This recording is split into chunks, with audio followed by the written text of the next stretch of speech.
Good morning everyone. ఎలా ఉన్నారు? నిన్నైతే సాయంకాలం చాలా వాడపడుతుందండి. మాకైతే ఈవినింగ్ 4 అవుతుంది. పిల్లలు స్కూల్ నుండి కూడా వచ్చేసారు. మీ బయట వర్షం పడుతుంది, ఇంకా తినడానికి వేడిగా ఏదైనా చేయని అడిగారు. అప్పుడు వెంటనే గుర్తొచ్చేది ఏంటి మనకి వర్షాకాలం, అదేనండి మిరపకాయ బజ్జీలు.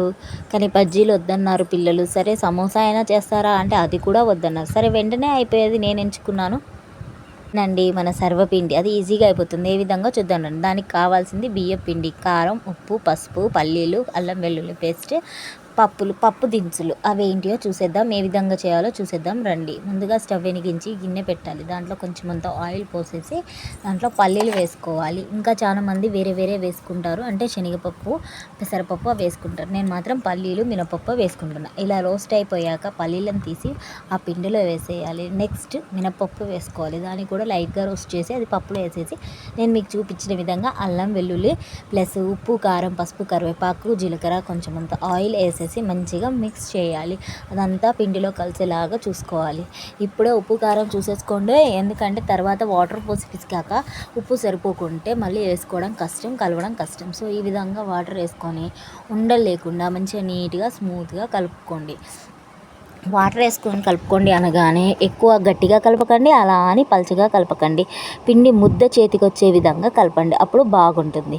నెక్స్ట్ మనం ఏం చేసేయాలంటే స్టవ్ వెలిగించేసి ఒక కడాయి పెట్టేసి దాంట్లో కాస్తంత నూనె పోసేయాలి, 1 టేబుల్ స్పూన్ అంత.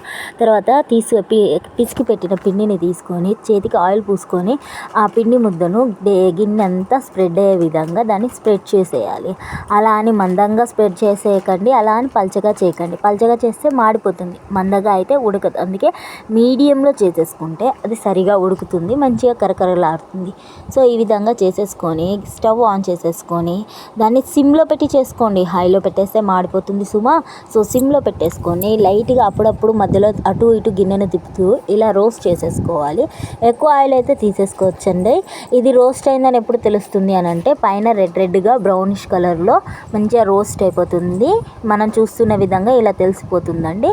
అదేవిధంగా అప్ప అనేది గిన్నె నుండి ఊడొచ్చేస్తుంది చూడండి. ఇప్పుడు చూపిస్తాను, ఆ విధంగా మంచిగా ఎర్రగా రోస్ట్ అయిపోతుంది. సో దీన్ని సర్వింగ్ ప్లేట్లో తీసేసుకొని సర్వ్ చేసుకోవాలి. సూపర్, ఈ విధంగా ఉంటుంది. రోస్ట్ అయిపోయాక సర్వ్ చేసేసుకొని పిల్లలకి ఇచ్చేస్తే ఎమ్మీగా మొత్తం ఖాళీ చేసి పెట్టేస్తారండి. మా పిల్లలు చూడండి ఏ విధంగా తినేస్తున్నారో. ఎలా ఉంది జెస్సీ? సూపర్. లవ్లీ నీకు, హెన్సీ నీకు వావ్ అంటున్నారు. ఇది పెద్దవాళ్ళకు మంచిగా ఆనియన్స్ వేసి పెడితే ఎమ్మీగా మొత్తం కాల్ చేసి పెట్టేస్తారండి. Thanks for watching. Enjoy the food. Bye.